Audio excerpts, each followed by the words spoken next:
personajes más peculiares en la historia de la tecnología fue Nikola Tesla. Durante mucho tiempo su nombre fue opacado y ahora vuelve a cobrar celebridad. La marca de autos eléctricos de Elon Musk se llama Tesla Motors y también son Teslas las unidades para medir el flujo de un campo electromagnético. ¿Qué tuvo de especial este hombre? ¿Quién fue Nikola Tesla? Nació en Serbia en 1856. Desde chico destacó en la escuela gracias a su memoria fotográfica y gran habilidad creativa. Después de una larga enfermedad, estudió ingeniería y, gracias a su profesor de física, se interesó en los fenómenos electromagnéticos. Quiero saber más acerca de esta misteriosa fuerza. Se mudó a trabajar a Francia a los 26 años en la compañía de Thomas Alva Edison, donde ayudó a hacer mejoras al equipo eléctrico. De ahí migró a los Estados Unidos, donde conoció al célebre Edison y trabajó para él resolviendo problemas de ingeniería, hasta que un día... Si logras hacer más eficiente este generador de corriente directa, te ganas $5,000. ¡Trato hecho! ¡Listo! ¿Dónde está mi pago? Era una broma. Tú no entiendes el humor americano, chico. Toma $10 mensuales y date por bien servido. Por lo que Tesla abandonó a Edison y buscó sus propios inversionistas. Aquí está la lámpara de arco que me encargaron. Ahora sí podemos hablar de mis ideas para llevar energía a todo el mundo o hacer sistemas de comunicación transatlántica. Si vas a seguir con tus locuras, será mejor que te vayas.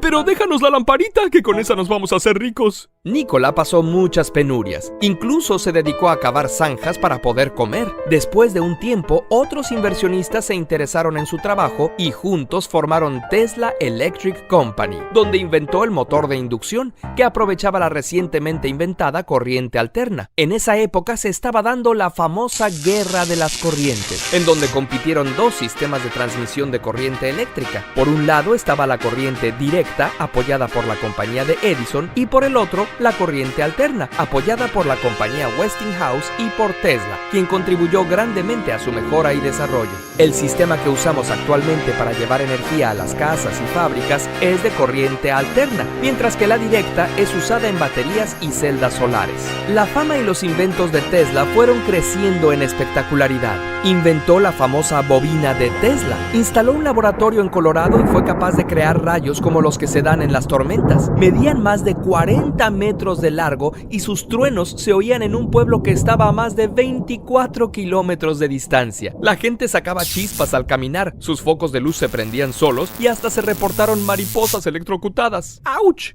Por un lado, es innegable su contribución al avance de la tecnología. Hizo casi 300 patentes y experimentó con los rayos X. Tomó la primera radiografía semanas antes que William Conrad Röntgen. Era un verdadero genio. Sabía 8 idiomas y sorprendía a todos haciendo cálculo integral solo con su cabeza. Por otro lado, en la actualidad, muchos le atribuyen logros que no son suyos, como la invención de la radio. Es cierto que demandó a Marconi acusándolo de que inventó la radio usando 17 patentes suyas, y aunque las cortes distinguieron entre las patentes de Tesla y las de Marconi, aún hay controversia hasta la actualidad. Pero Tesla nunca creyó que las ondas hertzianas sirvieran para transmitir mensajes. Viajan en línea recta, se van a ir derechito al espacio, no sirven para nada. Estaba equivocado. Las señales de frecuencias cortas pueden llegar hasta 100 kilómetros de distancia y otras más largas, como las de radio AM, son reflejadas por la ionosfera y llegan más lejos. Las de onda corta prácticamente pueden llegar al otro lado del mundo. De hecho, un día escuchó con su receptor de radio curiosos patrones numéricos y declaró que estaba oyendo una transmisión de otro planeta. Aunque los periódicos anunciaron las primeras comunicaciones de Marte, lo más probable es que estuviera escuchando los experimentos de Marconi o de alguien más. Su singular propuesta para la comunicación era inyectarle las ondas a la Tierra para que pudieran llegar a cualquier otro lugar, y eso nunca funcionó. Otra de sus ideas sorprendentes era transmitir energía por el aire y al mismo tiempo iluminar el cielo nocturno. También afirmó que tenía un método para crear un rayo tan poderoso que exterminaría ejércitos con solo apretar un botón. Los planos de este rayo de la muerte estaban todos en su cabeza, y si existió, se llevó el secreto a la tumba. Nunca le convenció la teoría de la relatividad de Einstein e incluso pensaba que la idea de que los átomos estuvieran hechos de partículas, como electrones, era una tontería. Lo cierto es que Tesla fue un personaje excepcional. Trabajaba hasta 22 horas diarias y podía pasar días sin dormir. Nikola Tesla es probablemente uno de los científicos más apreciados en el campo de la electrónica por todos los inventos y avances tecnológicos que hasta el día de hoy utilizamos, siendo quizás los dos tópicos más influenciados por él el uso de la corriente alterna y la transmisión de energía de manera inalámbrica. Y es precisamente de esta última de la cual les quiero hablar en este capítulo, específicamente a través de uno de sus inventos más reconocidos. En este capítulo veremos cómo funciona una bobina Tesla. Pero antes de hablar sobre cómo y por qué una bobina Tesla es capaz de generar esos gigantescos arcos eléctricos, tenemos que entender cuál era el objetivo y la lógica de Nikola Tesla al desarrollar este dispositivo.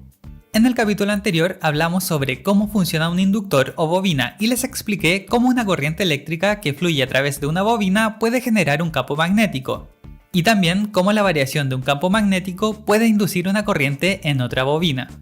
Entendiendo estos dos fenómenos físicos, es simple suponer que podríamos aplicar corriente a una bobina para generar un campo magnético, y a su vez utilizar este campo magnético para inducir una corriente en una bobina cercana, con lo cual estaríamos transmitiendo energía de manera inalámbrica. El problema de esta idea es que los campos magnéticos pierden su fuerza rápidamente a medida que nos vamos alejando de la fuente, y por lo tanto, al separar las dos bobinas, la transmisión de energía se vuelve cada vez más ineficiente. Ahora veamos cómo es que la bobina Tesla supera esta limitación llevando este concepto al extremo. La lógica es la misma, hacer que una corriente alterna pase por una bobina, pero con un voltaje extremadamente alto y una frecuencia específica para poder transmitir la energía a distancias mayores. Para lograr este objetivo hay principalmente dos conceptos que debemos entender. El primero es la elevación del voltaje mediante un transformador, los cuales en términos simples están conformados por dos bobinas. Un bobinado primario, el cual está conectado a una fuente de corriente y genera un flujo magnético, y un bobinado secundario, que vuelve a convertir ese flujo magnético en una corriente. Pero lo interesante es que si la cantidad de vueltas en el bobinado secundario es mayor que la cantidad de vueltas en el bobinado primario, se genera un voltaje de salida más grande que el de entrada.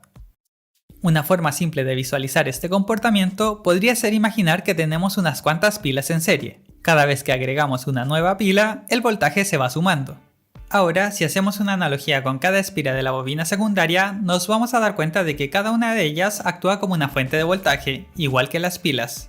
Y por lo tanto, cada vez que agregamos una nueva espira, va a sumar ese voltaje al total. Y aunque en el próximo video hablaremos en más profundidad sobre cómo funciona un transformador, aún me falta una de sus características que es extremadamente importante para el funcionamiento de las bobinas Tesla: el acoplamiento magnético. Esta característica hace referencia a la eficiencia con que la bobina primaria afecta a la bobina secundaria. Es decir, si entra una onda de corriente alterna por la bobina primaria, la onda que saldrá por la bobina secundaria tendrá la misma forma pero con un voltaje distinto. En la mayoría de los casos, la idea es que el acoplamiento sea lo más alto posible, pero no en las bobinas Tesla. Precisamente debido al segundo concepto que rige su comportamiento, la utilización de un circuito resonante. Un circuito resonante se compone de un inductor y un capacitor, los cuales, como hemos visto en capítulos anteriores, son componentes capaces de almacenar energía, aunque lo hacen de una manera diferente, el capacitor con un campo eléctrico y el inductor con un campo magnético. El efecto de conectar estos dos componentes en un circuito cerrado es que en teoría podríamos mantener una corriente eléctrica fluyendo de manera cíclica indefinidamente. Supongamos que inicialmente el capacitor está cargado. Al encontrarse en un circuito cerrado, este comenzará a descargarse, y al hacer esto, una corriente pasará por el inductor, el cual comenzará a formar un campo magnético. Pero cuando todas las cargas del capacitor hayan sido utilizadas, este campo magnético comenzará a perder su fuerza, induciendo una corriente en la dirección contraria y volviendo a cargar el capacitor hasta que el inductor pierda todo su campo magnético, iniciando el ciclo nuevamente. Claramente, en el mundo real esto no va a ocurrir indefinidamente, porque el circuito en sí mismo posee una resistencia que poco a poco frenará el movimiento de los electrones, pero esto no significa que no podamos obtener un beneficio de este comportamiento. Un circuito resonante posee dos grandes beneficios. El primero de ellos es que, aun cuando no puedan mantener la energía indefinidamente, pueden hacerlo por un cierto periodo de tiempo, aunque perdiendo fuerza en cada ciclo. Algo similar a lo que ocurriría en un péndulo, el cual solo con empujarlo una vez es capaz de seguir oscilando a una frecuencia regular. Y también, al igual que un péndulo, si lo empujamos periódicamente en el momento exacto, podemos amplificar el resultado final, aun cuando solo estemos aplicando la misma cantidad de fuerza que habíamos utilizado inicialmente. El segundo beneficio de los circuitos resonantes está ligado al hecho de que poseen una frecuencia propia a la cual oscilan, la cual está definida únicamente por las características de sus componentes, es decir, la inductancia del inductor y la capacitancia del capacitor. Teniendo esto en cuenta, el inductor del circuito va a generar un campo electromagnético cuya oscilación va a ser igual a dicha frecuencia, la cual recordemos es constante. ¿Y saben qué otro objeto hace algo similar?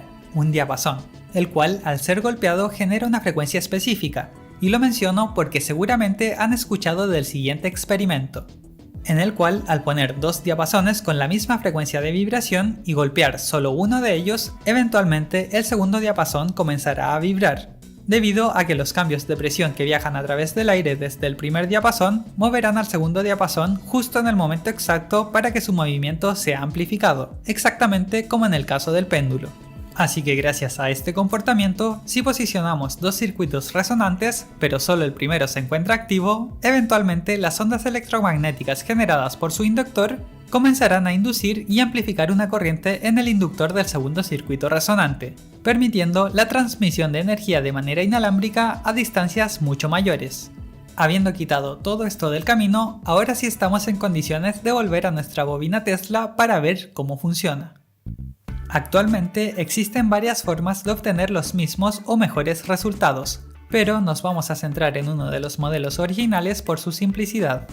Lo primero que necesitaremos es una fuente de corriente alterna, la cual estará conectada a un transformador común, es decir, con un alto acoplamiento magnético entre las dos bobinas. Con esto obtendremos una corriente alterna de mayor voltaje, pero cuya frecuencia es igual a la de la fuente inicial, digamos 50 o 60 Hz. Esta nueva corriente alterna es llevada a un circuito resonante con su correspondiente capacitor e inductor, al cual se le suele llamar bobina primaria, incluyendo además un componente extra que sirve como interruptor, el cual consiste básicamente en dos piezas de metal que están extremadamente cerca pero sin tocarse. La función de esta sección de la bobina Tesla es que la bobina primaria emita un campo electromagnético con la frecuencia del circuito resonante. Cuando el transformador induce una corriente, las cargas se comienzan a acumular en el capacitor, sin tener otro camino posible. Pero, a medida que el voltaje de la fuente va creciendo en cada oscilación, los electrones tratan de buscar otro camino, y la segunda mejor opción es donde están las piezas de metal, saltando a través de ellas mediante una chispa. De esta forma, la chispa va a permitir el paso de las cargas que se estaban acumulando en el capacitor, descargándolo rápidamente. Pero en cuanto lo hagan, también desaparecerá la chispa, pues el capacitor volverá a ser el mejor camino para la corriente, repitiendo nuevamente el ciclo. Pero esta vez el ciclo no será a la misma frecuencia que nos estaba entregando el transformador inicial, sino que la frecuencia a la cual ocurre la generación de las chispas y la carga y descarga del capacitor, es decir, la frecuencia intrínseca del circuito resonante. Pero ahora olvidémonos del capacitor y centrémonos en la bobina primaria. Nuevamente, por ella va a estar pasando un voltaje extremadamente alto, el cual estará oscilando a la frecuencia del circuito resonante, y por lo tanto va a generar un campo electromagnético oscilando a esta misma frecuencia, el cual podremos aprovechar con la bobina secundaria. Nuevamente tendremos dos bobinas cercanas y con una gran diferencia entre la cantidad de vueltas de cada una, lo cual significa que tendremos un segundo transformador en nuestra bobina Tesla, el cual aumentará el voltaje en la bobina secundaria, la cual por cierto, si analizamos de manera independiente, está conectada a tierra y en su parte superior posee una pieza metálica de forma toroidal, la cual posee esta forma principalmente para ser capaz de acumular una mayor carga y evitar que ésta termine escapando al ambiente por el efecto corona, y por lo tanto evitando también que el voltaje del conjunto siga aumentando. Si recuerdan el capítulo sobre las arañas que vuelan usando electricidad, les mencioné que el efecto corona generalmente ocurre cuando existe una gran diferencia de potencial entre un elemento y el ambiente que lo rodea, lo cual se acentúa en lugares altos y en punta, como los mástiles de un barco.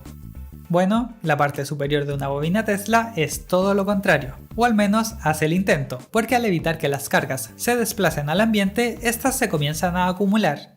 Y finalmente llega un punto en que nuevamente la diferencia de potencial será suficiente para ionizar el aire que la rodea, pero esta vez con mucha más energía, pues teníamos más cargas acumuladas y listas para saltar, generando las descargas eléctricas que todos conocen y aman de las bobinas Tesla. Pero eso no es todo sobre cómo funciona una bobina Tesla. ¿Recuerdan las propiedades de los circuitos resonantes que les mencioné al principio? Aunque no lo parezca, la sección con la bobina secundaria y el toroide forman un nuevo circuito resonante, en el cual no existe un capacitor físicamente, pero sí una capacitancia. Más específicamente, una capacitancia parásita, un fenómeno que ocurre siempre que dos conductores con diferentes voltajes están relativamente cerca. Y digo relativamente porque cuando estamos hablando de voltajes tan altos como los de una bobina Tesla, que pueden llegar a varios cientos o miles de kilovolts, este fenómeno puede ser apreciable entre conductores que pueden estar a varios centímetros o incluso metros de distancia. Ahora que tenemos claro que existen dos circuitos resonantes, en teoría podríamos aprovechar su habilidad para transmitir energía de manera más eficiente. Pero para que esto se cumpla, ambos circuitos deben tener la misma frecuencia resonante, y la frecuencia resonante de la sección con la bobina secundaria no la podemos modificar con precisión porque no existe un capacitor al cual le podamos medir su capacitancia. Por esta razón, se suele incluir algún método para variar la capacitancia del primer circuito resonante, de tal manera que ambos posean la misma frecuencia. Con todo esto, solo nos estaría quedando una característica más para entender su funcionamiento por completo. ¿Pensaron que iba a ser algo más simple? Yo también. Pero estamos hablando de un invento de Nikola Tesla. Por algo se suele decir que estaba adelantado a su tiempo. Así que respiren, suscríbanse, denle oxígeno a su cerebro y continuemos. El último detalle del funcionamiento de una bobina Tesla se encuentra en la forma de la bobina primaria, la cual está diseñada con el objetivo de reducir el acoplamiento magnético entre ambas bobinas. Lo cual, en términos prácticos, significa que cuando una oscilación de voltaje pase por la bobina primaria, la bobina secundaria, en primer lugar, va a generar un voltaje más alto por la diferencia en la cantidad de vueltas entre ambas bobinas, pero además va a seguir oscilando, aun si la bobina primaria dejó de funcionar. ¿Recuerdan el ejemplo del péndulo? Es exactamente lo mismo. Podríamos decir que la bobina secundaria es el péndulo y la bobina primaria es la fuerza que empuja en el momento exacto. Y de esta forma se logra generar un voltaje mucho más alto que con el que se había iniciado y que además está oscilando a la frecuencia resonante. Ahora que entendemos completamente cómo funciona una bobina Tesla, volvamos a su objetivo: transmitir energía de manera inalámbrica. Las descargas eléctricas en el aire son llamativas, pero en realidad no cumplen ninguna función. Hasta podríamos decir que son indeseables. Así que mantendremos nuestra bobina Tesla a un voltaje menor para evitar estas pérdidas y que solo se genere el campo electromagnético. Si posicionamos una lámpara fluorescente cerca de la bobina, esta se va a encender porque el campo electromagnético le entregará suficiente energía para que el gas al interior comience a emitir luz ultravioleta, la cual posteriormente es transformada por una capa de fósforo en luz visible, de una manera similar a lo que vimos en el capítulo sobre cómo funciona un diodo emisor de luz. Pero de esta forma no aprovecharemos para nada el potencial de la bobina Tesla, ya que no estamos utilizando su cualidad de circuito resonante. De hecho, la distancia a la cual se iluminará la lámpara es bastante reducida. La verdadera forma de utilizar una bobina Tesla para transmitir energía de manera inalámbrica es utilizando otro circuito resonante con la misma frecuencia. De esta forma podemos estar mucho más lejos y aún así generar una corriente eléctrica como resultado, igual que el diapasón que mencionamos en un inicio. Y ya para ir cerrando este video, la pregunta del millón: ¿por qué no se usa esta tecnología para tener energía inalámbrica en todas partes? Y la respuesta es que sí la utilizamos, prácticamente todos los días. Solo piensan en una señal de radio. Por un lado tendremos una antena gigante emitiendo frecuencias electromagnéticas, y por otro lado la radio, que en su interior posee un circuito resonante que podemos ajustar para recibir únicamente la frecuencia que nos interese. Ahora, cómo utilizar esas frecuencias para transmitir información es otra historia, quizás para un próximo capítulo.